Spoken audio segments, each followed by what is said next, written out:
하나님 말씀은 사무엘상 2장 12절부터 17절 말씀까지 함께 합독하겠습니다. 엘리의 아들들은 불량자라 여호와를 알지 아니하더라. 그 제사장들이 백성에게 행하는 습관은 이러하니 곧 아무 사람이 제사를 드리고 그 고기를 삶을 때에 제사장의 사환이 손에 3살 갈고리를 가지고 와서 그것으로 낭비에나 소태나 큰 소태나 가마에 찔러 넣어서 갈고리에 걸려 나오는 것은 제사장이 자기 것으로 취하되 실로에서 무릇 그곳에 온 이스라엘 사람에게 이같이 할 뿐 아니라 기름을 태우기 전에도 제사장의 사환이 와서 제사 드리는 사람에게 이르기를 제사장에게 구워드릴 고기를 내라. 그가 네게 삶은 고기를 원치 아니하고 날 것을 원하신다 하다가 그 사람이 이르기를 반드시 먼저 기름을 태운 후에 네 마음에 원하는 대로 취하라 하면 그가 말하기를 아니라 지금 내게 내라. 그렇지 아니하면 내가 억지로 빼앗으리라 하였으니 이 소년들의 죄가 여호와 앞에 심히 크면 그들이 여호와의 제사를 멸시함이었더라. 아멘. 말씀에 은혜가 있으시기 바랍니다. 오늘 말씀은 사무엘상 2장 12절부터 17절 말씀까지를 통하여서 예배를 회복합시다 하는 말씀의 제목으로 함께 은혜를 나누고자 합니다. 오늘 이 말씀의 주인공은 누구예요?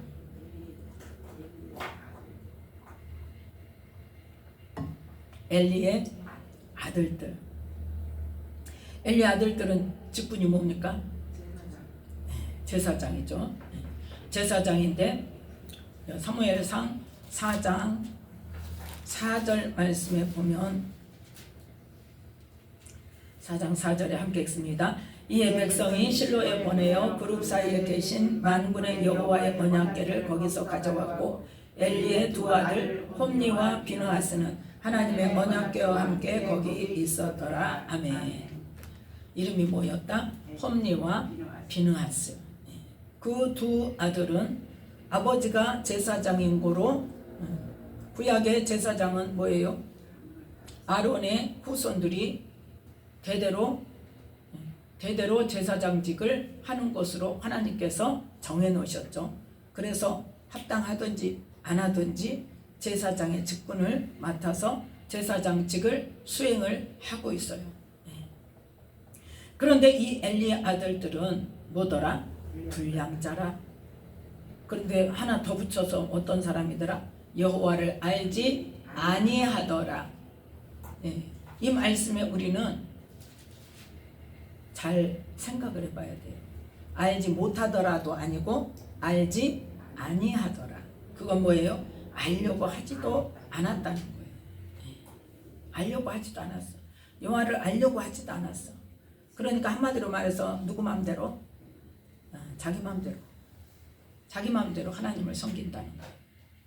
그래서 자, 이 13절에 보니까 그 제사장들이 백성에게 행하는 습관이 이러하니 어떤 사람이 제사를 드리고 그 고기를 삶을 때 저기 이제 화목제를 말하는 거예요. 화목제를 그러니까 일반 백성이 하나님께 화목제를 드리고 싶어서 그 제물을 가지고 오면 그 화목제를 드리는 사람, 제물을 가지고 온 사람이 그 제물의 머리에 안수를 하고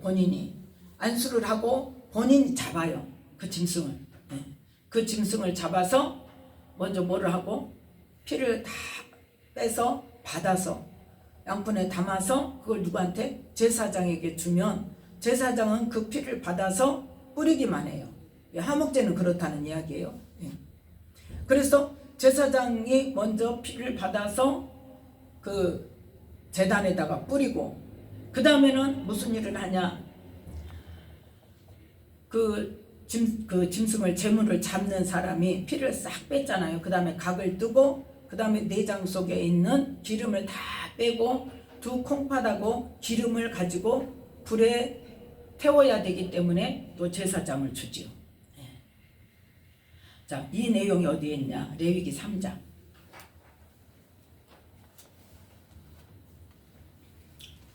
레위기 3장 1절부터 5절 말씀까지.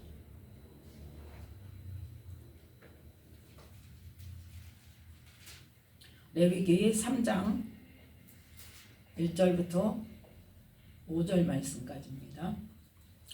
자, 함께 읽습니다. 사람이 만일 화목제의 희생을 예물로 드리되 서로 드리려거든 수컷이나 암컷이나 흠없는 것으로 여호와 앞에 드릴지니 그 예물의 머리에 안수하고 회막문에서 잡을 것이요 아론의 자손 제사장들은 그 피를 제단 사면에 뿌릴 것이며 그는 또 그 화목제의 희생 중에서 여호와께 화제를 드릴지니 곧 내장에 덮인 기름과 내장에 붙은 모든 기름과 두 콩팥과 그 위의 기름 곧 허리 근방에 있는 것과 간에 덮인 꺼풀을 콩팥과 함께 취할 것이요 아론의 자손은 그것을 단 윗 부리에 있는 나무 위 번제물 위에 살을 지니 이는 화제라 여호와께 향기로운 냄새니라. 아멘.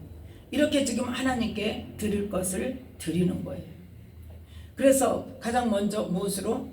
피를 먼저 제사장에게 피를 받아가지고 주면 제사장이 제단에다가 제단 사면에 뿌리고 그 다음에 이 기름과 두 콩팥을 빼서 또 제사장에게 주면 그 제사장이 번제물 위에다가 그것을 사르고 그리고 나서 무슨 일을 하냐? 레위기 7장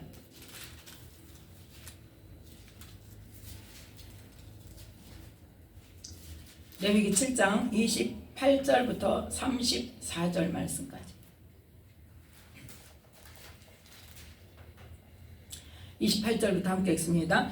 여호와께서 모세에게 일러 가라사대 이스라엘 자손에게 고하여 이르라 화목제의 희생을 여호와께 드리려는 자는 그 화목제 희생 중에서 그 예물을 취하여 여호와께 가져오되 여호와의 화제는 그 사람이 자기 손으로 가져올지니 곧 그 제물의 기름과 가슴을 가져올 것이요 제사장은 그 가슴을 여호와 앞에 흔들어 요제를 삼고 그 기름은 단 위에 불사를 것이며 가슴은 아론과 그 자손들에게 돌릴 것이며 또 너희는 그 화목제 희생의 우편 뒷다리를 제사장에게 주어 거제를 삼을지니 아론의 자손 중 화목제 희생의 피와 기름을 드리는 자가 그 우편 뒷다리를 자기의 소득으로 삼을 것이라. 내가 이스라엘 자손의 화목제 중에서 그 흔든 가슴과 든 뒷다리를 취하여 제사장 아론과 그 자손에게 주었나니 이는 이스라엘 자손에게 받을 영원한 소득이니라. 아멘. 이렇게 제사장이 먹을 것을 분깃을 하나님께서 정해주셨단 말이에요. 그런데 아까 레위기 3장에서 화목제를 이야기하면서 지금 빠뜨린 게 있죠? 빠진 게 있죠? 여기 지금 레위기 3장에서는 피와 번제단에 태울 기름과 콩팥만 드렸다고 했는데 여기를 보면 이제 그 고기를 가지고 제사장 목과 그 제사를 집행하는 제사장 목과 나머지 모든 제사장들이 함께 나눌 것이 몫이 있단 말이에요. 예. 그게 정해져 있어요. 그걸 보면 뭐냐? 30절에 보니까 여호와의 화제는 그 사람이 자기 손으로 가져올지니 그 제물의 기름과 뭘 가져온다? 가슴. 쉽게 말해서 가슴살. 그 짐승의 예물로 잡은 그 짐승의 가슴에 있는 살을 가져와서 그 가슴을 어떻게 해라? 제사장이 여호와 앞에 흔들어서 이렇게 들어서 흔들어서 요제로 하나님 앞에 드리고 그 다음에 그 가슴살은 어떻게 한다? 모든 제사장들이 나누어서 갖는다는 거예요. 그러니까 화목제 제사를 드리는 사람이 많으면 어떻게 하겠어요? 뭐 하나씩 이렇게 나눌 수 있겠죠. 그러니까 그렇게 모든 제사장이 나누는데 어떻게 하냐? 균등히 나눠야 돼. 7장 10절에 보면 자 10절 모든 제사장이 나눌 때 어떻게 나눌 것이냐? 10절 함께 읽습니다. 무릇 소제물은 기름 섞은 것이나 마른 것이나 아론의 모든 자손이 평균히 분배할 것이니라. 아멘. 그러니까 특별히 그 제사를 집행하는 자가 먹는다고 정해진 것이 아니고 아론의 자손의 모든 제사장이 먹을 것이다 할 때는 어떻게 해라? 균등하게 나눠라. 그래서 여기 가슴살도 마찬가지. 그러면 그 가슴살은 어째라? 31절에 보니까 아론과 그 자손들에게 돌릴 것이며 그건 어때요? 균등하게 나누라는 거예요. 그 다음에 이제 32절에 보면 화목제 희생의 우편 뒷다리를 누구에게 주었다? 제사장에 주어서 먼저 뭐하고 하나님께 들어 올려서 하나님 앞에 드립니다. 드리는 것입니다. 하고 들어 올려서 거제로 제사를 드리고 그 뒷다리는 누가? 그 제사를 집행하는 제사장이 자기 것이 된단 말이에요. 그래서 지금 정해졌어요? 안 정해졌어요? 하나님께서 분명히 제물에 대한 어떻게 나눌 것인가를 지금 정해줬어요. 그리고 이 화목제의 제물에 나머지, 그러니까 가슴살하고 우편 뒷다리는 제사장들한테 주고 나머지는 어떻게 하냐? 나머지는 제사 드리는 사람과 이웃들과 함께 나누어 먹는 거예요. 네. 그러니까 마음대로 가져가면 돼요, 안 돼요? 안 되는 거예요. 하나님께서 그 정해주신 그 분깃이나 정해주신 그 제물에 나누는 것을 제사장이 모를 리가 있어요, 없어요? 모를 리가 없죠. 모를 수가 없죠. 모를 수가 없어. 제사장 저기 되기 전부터 어때요? 옆에서 다 봤을 거 아니에요. 그리고 가르쳤을 거 아니에요. 애 낳으면 말기 알아들을 때부터 뭐부터 가르친다? 모세오경 외우지 않으면 성인식을 못한다니까. 근데 더군다나 제사장의 직분을 가지는 사람이면 말할 것도 없죠. 그럼에도 그러니까 뭐예요? 지금 알아요. 어떤 것이 내 몫인 걸 알아요. 언제 해야 되는 줄 알아요. 그러면 보세요. 가슴살은 누구 거? 제사 드리는 사람 거. 그거는 요제로 하나님께 드리고 나서 모든 제사장 거. 그러니까 나누어야 돼. 그러면 분배해 주기를 어떻게 해야 돼? 기다려야 돼. 그래서 분배 받으면 그걸 먹는 거예요.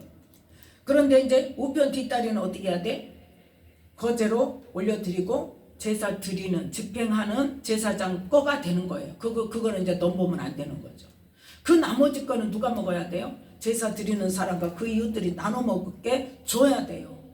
그런데 이 사무엘상 2장의 엘리 아들들은 어떤 거예요 지금?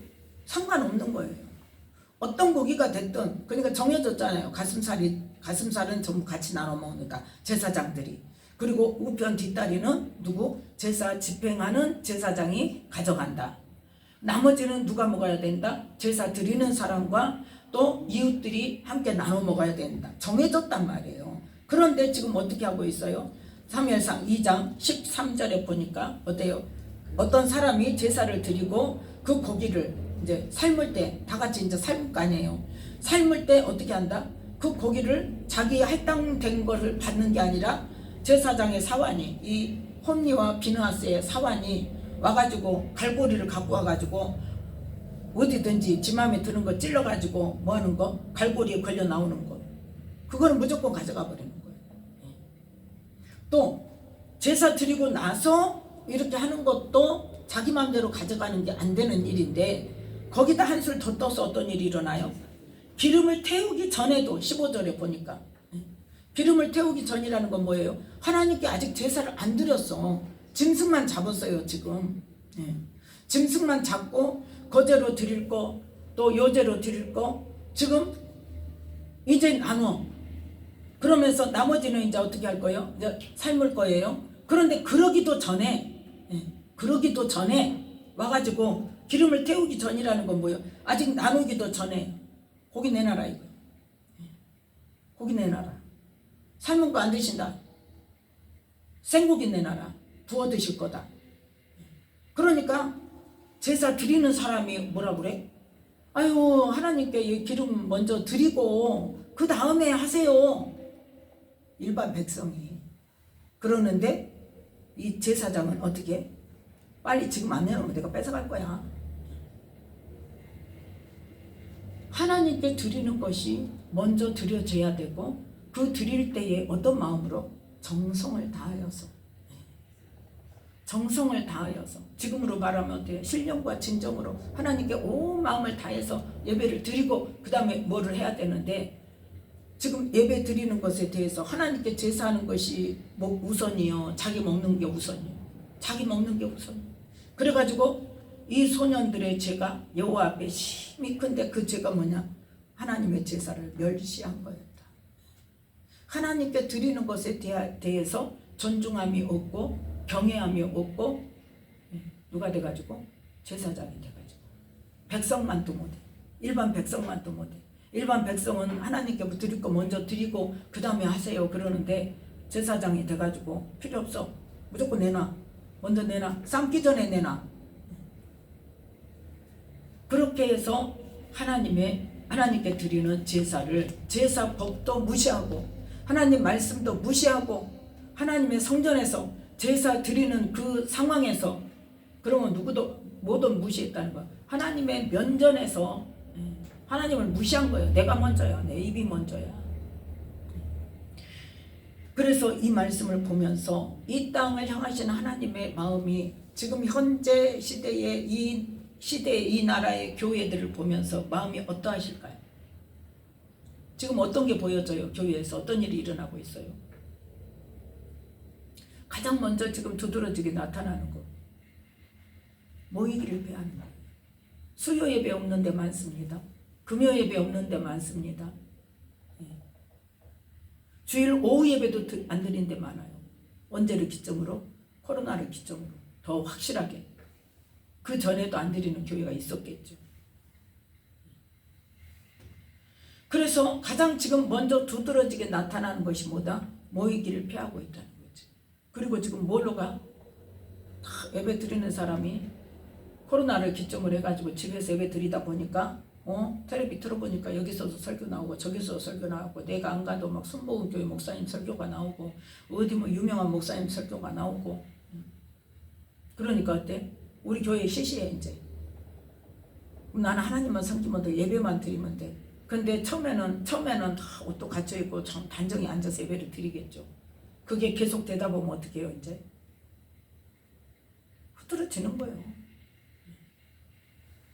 밥 먹다가도 구경하는 거예요. 그거는 예배 드리는 게 아니에요. 텔레비 틀면 설교 나오니까. 그러니까 이 인터넷으로 우리가 또 TV로 설교를 보고 듣고 하는 게 좋은 점도 있겠지만 나쁜 점이 더 많아요. 예배에 대한 경외심이 없어요. 설교만 들으면 돼. 내가 그냥 좋아하는 내가 듣고 싶은 말만 들으면 돼. 그럼 하나님 말씀으로 들어요? 아니요. 하나님께 예배하는 자세부터가 흐트러졌어요. 마음부터가 흐트러졌어요. 하나님께서는 어떻게 예배를 드리라? 신령과 진정으로 예배를 드리라. 온 마음을 다해서, 온 정성을 다해서, 온 힘을 다해서. 그러면 하나님께서는 지금 믿는 사람들에게 뭘 요구하시는가? 히브리서 10장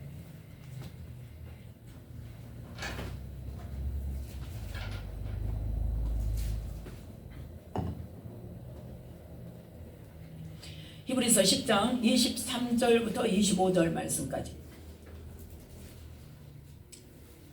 찾으셨으면 23절부터 함께 읽습니다. 또 약속하신 이는 미쁘시니 우리가 믿는 도리의 소망을 움직이지 말고 굳게 잡아 서로 돌아보아 사랑과 선행을 격려하며 모이기를 패하는 어떤 사람들의 습관과 같이 하지 말고 오직 권하여 그날이 가까움을 볼수록 더욱 그리하자. 아멘. 이건 뭐예요? 하나님의 자녀들이 마땅히 해야 될 일. 믿는 자로서 19절 20절에 보니까 예수의 피를 힘입어 우리가 성소에 들어갈 담력을 얻었다 그랬어요. 그 예수님을 통하여서 그 예수님께서 우리에게 만들어 놓으신 게 보다 새롭고 산 길, 어디로 가는 길? 영생으로 가는 길, 생명으로 가는 길. 그래서 그 휘장이 찢어졌어. 그게 바로 뭐다? 예수님께서 십자가에서 육체를 찢으신 게 찢김을 당하시고 피를 흘려주시는 것이 바로 지성소의 휘장이 찢어져서 하나님과 우리 사이가 열어진 그러한 영적인 의미를 갖고 있다는 말씀이에요. 지금 이 말씀이. 그래서 21절 22절을 볼 때 하나님의 집 다스리는 큰 제사장이 계심에 그분이 누구예요? 예수님께서 이제는 어떻게? 예수님을 믿는 자에게 누가 오셨어요? 성령이 오셨어요. 그 성령께서 우리에게 뭐예요? 하나님의 은혜를 알게 하시고 그래서 22절에 우리가 마음에 뿌림을 받아 맑은 물을 뿌려 너희를 정결케 하신다 그랬죠. 어디에서? 예레미야서에서 새 언약에 대해서 말씀하실 때 맑은 물을 너에게 뿌려 모든 더러운 것과 우상 숭배에 대해서 깨끗하게 정결케 하신다 그랬죠. 이 마음의 뿌림을 받아 양심의 악을 깨닫고 뭐예요? 말씀을 비춰서 성령께서 우리를 깨닫게 하셔. 내 죄를 깨닫게 하셔. 내 악을 깨닫게 하셔. 내 더러운 것을 깨닫게 하셔. 또 내 안에서 역사하고 있는 원수마귀를 깨닫게 하셔. 그리고 이제 몸을 맑은 물로 씻었으니 그 예수 이름의 능력에 의지하고 우리가 성령이 깨닫게 하심으로 우리가 회개하고 또 돌이켜서 하나님이 기뻐하시는 삶을 사는 것으로 맑은 물로 씻는 우리의 정결한 몸이 되어야 되는 거예요. 그렇게 하도록 하나님께서는 지금 다 준비해 놓고 만들어 놓으셨단 말이에요.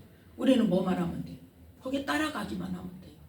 말씀으로 내가 깨닫고 나면 어떻게 해야 돼요? 회개하고 회개하면서 고백하면서 그 죄로 인해서 고백하면 그 악한 영은 드러난다니까요.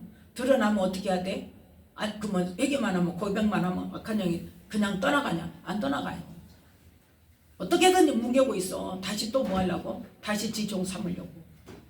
그럼 어떻게 해야 돼? 예수 이름. 그래서 우리에게 예수 이름의 능력과 권세를 주셔서 너희가 뭐해라? 원수마귀를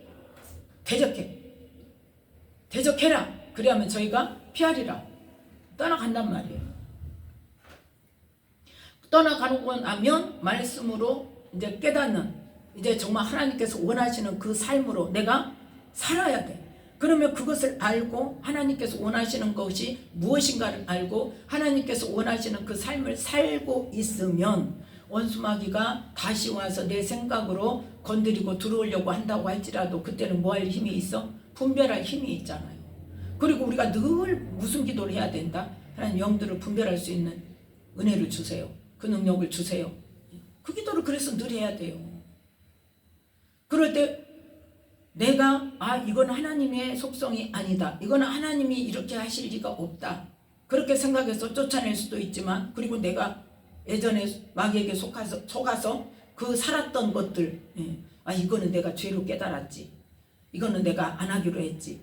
그렇게 아는 것들, 깨달은 것들 그런 것들을 어떻게 예수 이름으로 물리치고 그렇게 해서 다시 들어오지 않도록 내가 나를 방어할 수 있어야 된다. 그렇게 함으로 인해서 어떻게 한다? 참 마음과 온전한 믿음으로 하나님께 나아갈 수 있는 거예요. 이게 바로 뭐다? 믿는 도리의 소망이란 말이에요. 이것을 이루기 위해서 어떻게 해야 되냐? 24절에 서로 돌아보아 사랑과 선행을 격려하며 어디서요? 각자 집에서 해요? 아니잖아요. 교회 와서 말씀을 들으면서 함께 기도하면서 서로 교제하면서 뭐를 격려해야 돼? 사랑과 선행이 뭐예요? 하나님 말씀대로 사는 거, 하나님의 말씀대로 내가 베푸는 거, 하나님의 말씀대로 내 삶을 바꿔가는 거. 그래서 모이기를 피하는 어떤 사람들의 습관과 같이 하지 말라 이 말이에요. 지금 그런 사람 많죠. 나 하나님 믿어. 근데 예배는 그럼 어디 교회 나가시냐고. 집에서 예배 드려요. 집에서 예배 드립니다.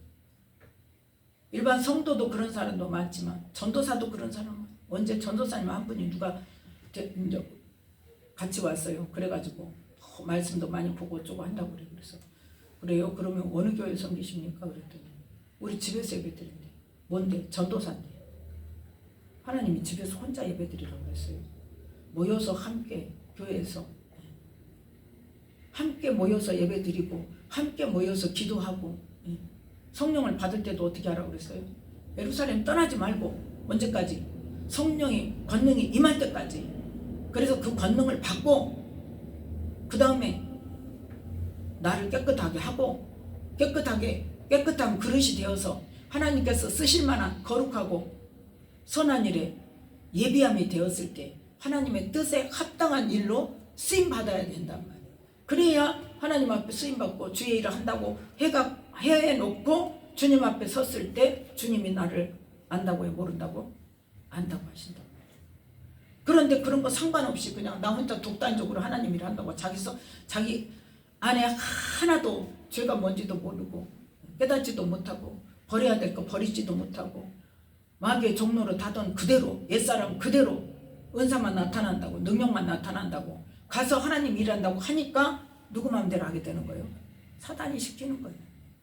그래서 다른 사람까지 죽이는 거예요. 그 책임은 어떻게 질 거냐. 그래서 모이기를 패하는 그것은 나쁜 거다는 거죠. 하지 말라는 거예요. 더 오직 권하여 모여라. 그날이 가까움을 볼수록 주님 오실 날이 가까울수록 더 모이기를 힘쓰고 함께 모여서 서로 믿음을 격려하고 사랑과 선행을 격려하고 하나님의 말씀대로 살도록 격려하고 그렇게 하면서 믿음을 지켜 나가라는 것입니다.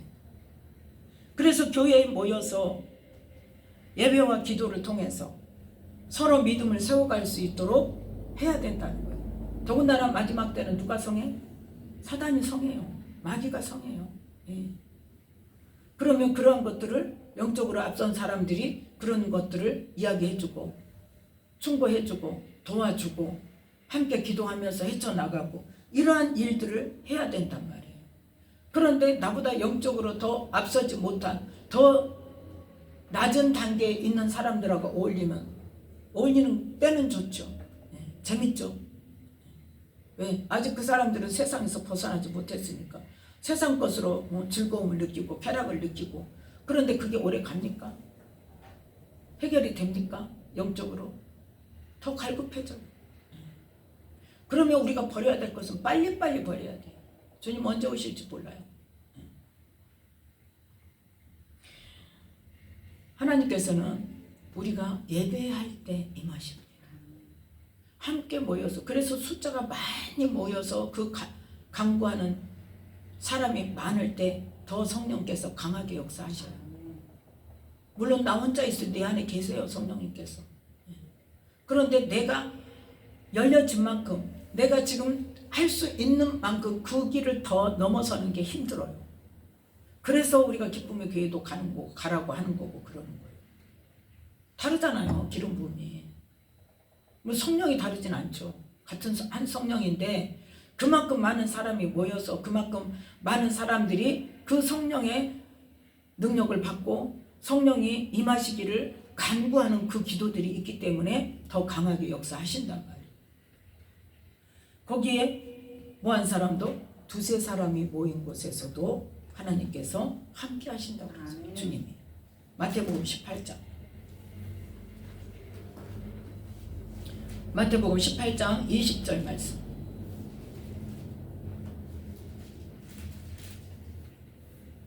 19절 20절 합시다. 19절 20절.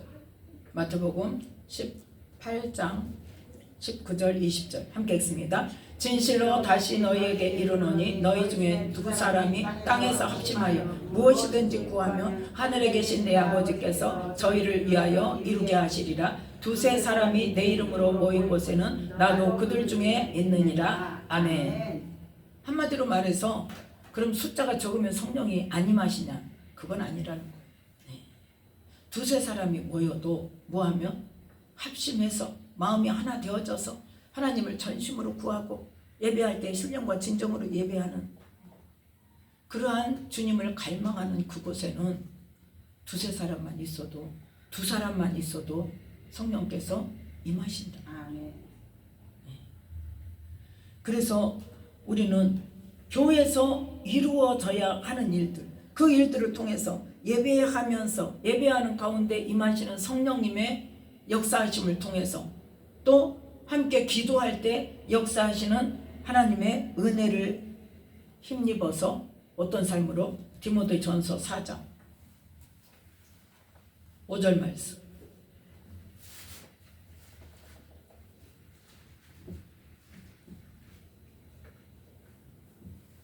함께 읽습니다. 하나님의 말씀과 기도로 거룩하여 지니라. 아멘. 하나님께서 우리에게 하늘의 신령한 복을 주신 것이 어떤 거다? 우리에게 하나님의 자녀가 되게 하신 거다. 그러면 하나님의 자녀를 왜 되게 하셨냐? 성령이 오셔서 우리를 거룩하고 흠이 없게 하시려고 하나님께서 우리에게 하나님의 자녀가 되는 복을 주셨다. 그 말씀이 어디에 있어요? 에베소서 1장 3절부터 5절 말씀까지. 그게 복음이에요. 그게 복음. 그러니까 성령께서 거룩하고 흠이 없게 하시는 것까지 가야 복음이에요. 그게 온전한 복음. 죄사함만 가지고 우리가 하나님의 자녀가 되었다, 할렐루야, 끝. 이건 아니란 말이에요. 그러면 우리가 변할 수 있어요, 없어요? 여전히 죄 가운데 행하고 있어. 왜? 못 깨달으니까.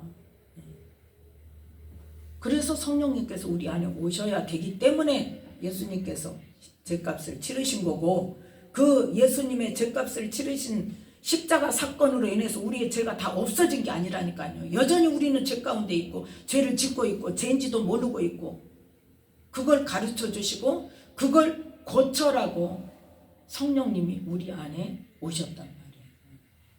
그래서 무엇으로 거룩해진다? 말씀과 기도로. 그러면 누가 해야 되는 거예요? 그거는 성령님만 임하시면 그냥 무조건 성령 충만하게 임하신 데만 가면 되는 거예요? 가만히 앉아 있으면? 아니란 말이에요. 그걸 누가 해야 돼? 내가 힘쓰고 했어야 돼. 말씀도 내가 말씀을 보면서 성령님 깨닫게 해주세요. 알게 해주세요. 하나님의 뜻을 알게 해주세요. 내가 버려야 될 거 알게 해주세요. 내 삶 속에서 죄를 알게 해주세요. 그걸 구해야 돼요. 구하는 자에게 주신다고 했으니까. 그게 바로 말씀과 기도로 거룩해진다는 거예요. 그래서 성령께서 깨닫게 하시고 죄라는 걸 알게 하시고, 그 다음에 내가 고백하면 하나님께서 그 지금까지 지은 죄는 예수님께서 예수님의 그 피값으로 용서해 주시지만 또 그 죄를 또 지어. 그러면 어때요? 또 그 죄가 또 남아있는 거예요. 어제 죄를 고백하고 하나님 잘못했습니다 했다고 해서 내일 모레 거까지 똑같은 죄를 용서해 주신 건 아니란 말이에요. 용서를 구한 고백하는 시점까지의 죄는 깨닫고 회개하니까 그 죄는 알았다 하고 용서해 주실 수 있고 예수님의 보혈로 씻어 주시지만, 회개를 했어, 고백을 했어, 이제 회개했단 말도 하기가 그러네. 돌아서야 회개되니까. 근데 삶을 안 고쳐. 어제 막 잘못했습니다, 하나님 잘못했습니다, 용서해 주세요, 내 죄를 용서해 줘, 내가 죄인입니다 해놓고 오늘 또 해. 그 죄를 또 지어. 그럼 어때요? 어제 거는 용서 받았지만 오늘 거는 그대로 있어야지. 내가 회개 안 했거든. 그럼 오늘 또 회개해. 그걸로 끝이 아니에요. 그럼 오늘 또 회개해. 그런데 회개했어. 그래 또 오늘 거 또 지워주셨어. 내일 또 그 죄를 또 지어. 아니면 뭐 한 달 뒤에 그 죄를 또 지어. 근데 이제 그때는 어때요? 그게 죄라는 걸 알기 때문에 나도 모르게 해놓고 습관적으로 해놓고 나면 어때요? 생각이 나. 그건 뭐예요? 성령님께서 너 죄라고 가르쳐 줬잖아. 너 회개했잖아. 근데 너 또 그래 지금. 그러면 뭐예요? 너 하지마. 이제 그만해. 돌이켜. 그걸 가르쳐 주시는 거예요. 내 하나님께서는 사랑이 많으시고 자비가 풍성하시고 긍휼이 많으신 분이시라 우리가 하루에 70번씩 7번이라도 용서를 구하며 용서해 주신다, 안 해주신다? 해주셔요. 그런데 내가 용서 구하기만 하면 용서해 주시니까 제 죄도 괜찮아, 나중에 죽기 전에 다 회개하면 돼, 이러고 다시 똑같은 죄를 의도적으로 지으면 그건 된다, 안 된다? 분명히 안 된다 그랬어. 하나님께서 말씀에 분명히 안 된다 그래서 의도적으로 하는 거는. 나도 모르게 내가 원래 못 고쳐서 또 죄 짓는 거는 잘못했습니다 하면 용서해 주시지만, 그게 아니고 뭐 언제든지 내가 회개만 하면 하나님 다 용서해 주시니까 괜찮아 하고 의도적으로 돌이키지 아니하고 죄인지 알면서도 그 죄를 계속 짓는다면 하나님께서는 그거는 용서하지 않으신다고 했다. 그래서 우리는 말씀과 기도로 거룩하여 지는데, 이 디모데전서 4장 6절부터 8절 말씀까지 보면 이제 뭐 해야 된다? 우리가 해야 된다는 거예요. 어디에서? 교회에서. 자, 어디를 보면 교회라는 말이 없는데 왜 교회라고 그러냐? 자, 6절부터 함께 읽습니다. 내가 이것으로 형제를 깨우치면 그리스도 예수의 선한 일꾼이 되어 믿음의 말씀과 네가 좇은 선한 교훈으로 양육을 받으리라. 망령되고 허탄한 신화를 버리고 오직 경건에 이르기를 연습하라. 육체의 연습은 약간의 유익이 있으나 경건은 범사에 유익하니 금생과 내생의 약속이 있느니라. 아멘. 뭐해라? 믿음의 말씀과 선한 교훈으로 뭘 받아라? 양육을 받아라. 어디서 양육받아요? 교회에서 양육받아야죠. 말씀으로. 양육을 받아야 돼. 가르침을 받아야 돼. 깨닫게 하심을 받아야 돼. 그래서 방향이 틀어져야 돼요.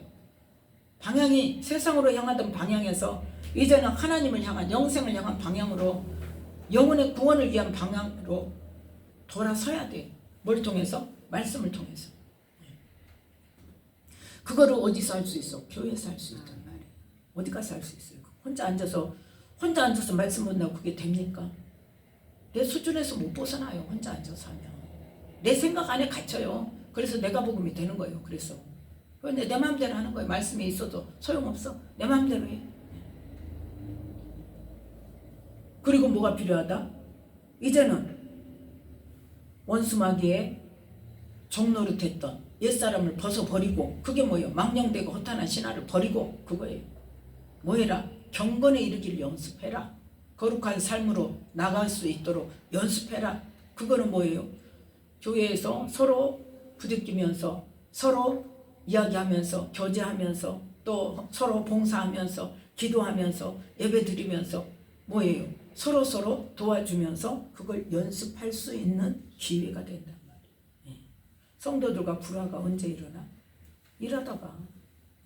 일 안 하고 서로 각자 예배만 드리고 집으로 가버리면 불화할 일이 있어요? 없어요? 없어요. 그럼 부대낌이 없으면 성숙되는 것도 없어요. 부대낀다는 건 뭐냐? 부딪힌다는 건 뭐냐? 서로 지금 뭐가 있다는 거예요? 내 생각이 옳다고 주장하는 거예요. 깨어지지 않는 거예요. 하나님께서는 우리를 깨뜨리기를 원하시는데, 그래서 내 생각이 깨져야 되는데 내가 옳다고 계속 주장하니까 부딪힘이 있는 거고, 깨어짐이 있는 거고, 싸움이 있는 거고, 다툼이 있는 거예요. 그러면 그럴 때 이제 누구한테 말을 해서 내 편을 만드는 것이 아니라, 그럴 때 뭐 해야 돼? 기도로 그걸 풀어가야 된다. 그 훈련이 어디서 이루어져야 돼요? 교회에서 이루어져야 돼요.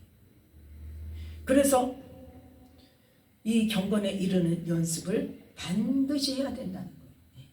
그래서 경건은 범사에 유익하니 금생과 내생에 약속이 있느니라. 즉 거룩하고 흠이 없는 자가 14만 4천 명 안에 들어간다니까요. 내 말이 아니잖아요. 말씀에 있잖아요. 계시록에. 그래서 우리는 이 히브리서 아까 10장 23절의 말씀처럼 믿는 도리의 소망을 움직이지 말고 굳게 잡는다는 건 뭐냐? 믿는 도리가 뭐예요? 하나님을, 예수님을 믿음으로, 믿음의 결국은 뭐? 영혼 구원에 이르기 위해서 그걸 목표로 했으면 그 소망을 놓지 말고 그 일을 이루기 위해서 뭐 하라는 거예요? 경건에 이르기를 연습하라는 거예요. 그래서 그것을 우리는 어디에서? 교회에서 그것들이 이루어져야 돼요. 양육, 말씀으로 양육하고 방향을 잡아주고 이렇게 성장해야 되는 것들을 그때그때 짚어주고 함께 기도하면서 서로 격려하면서 할 수 있도록 도와주면서, 이러한 것들이 어디에서? 교회에서 이루어져야 된다. 그런데 지금 점점 갈수록 개인주의가 되어져 가지고, 그러니까 예배를 왜 패하겠어? 안 오니까 패하는 거예요. 그 왜 안 온다고 패하는 곳으로 가냐고. 그건 지금 누구를 따라가는 거예요? 사람 따라가는 거예요. 세상 따라가는 거예요. 그게. 그래서 우리는 지금 이 나라에, 이 땅에 다시 한번 마지막 때에, 마지막 부어주실 마지막 때에 뭐가 임한다고? 성령 임하신다 그랬잖아요. 마지막 날에 내가 너에게 성령을 부어주리니. 그 시기를 우리가 기도해야 돼. 이 땅에, 이 나라에도 하나님의 이 마지막 부흥을 주옵소서. 그 부흥은 언제? 예배드릴 때. 그러니까 이 나라 교회마다 예배가 회복되게 해주시옵소서.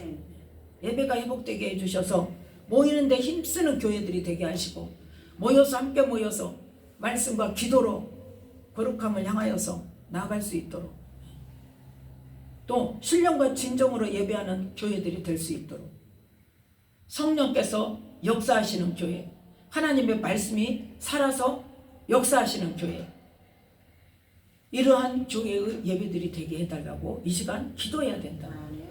그래서 그 예배를 통해서 우리 모든 이 나라의 하나님의 자녀들이 거룩함과 화평함을 이뤄서 하나님께 영광을 돌릴 수 있는, 세상 사람들이 보고 하나님께 영광을 돌릴 수 있는 그러한 통로들이 다 될 수 있는 이 나라의 하나님의 자녀들이 되게 해달라고, 교회마다 부흥의 영으로 하나님 임하여 주시라고 기도하는 저와 여러분이 되시기를 예수님의 이름으로 축복합니다. 기도하겠습니다. 하나님 아버지 감사합니다. 오늘도 귀한 말씀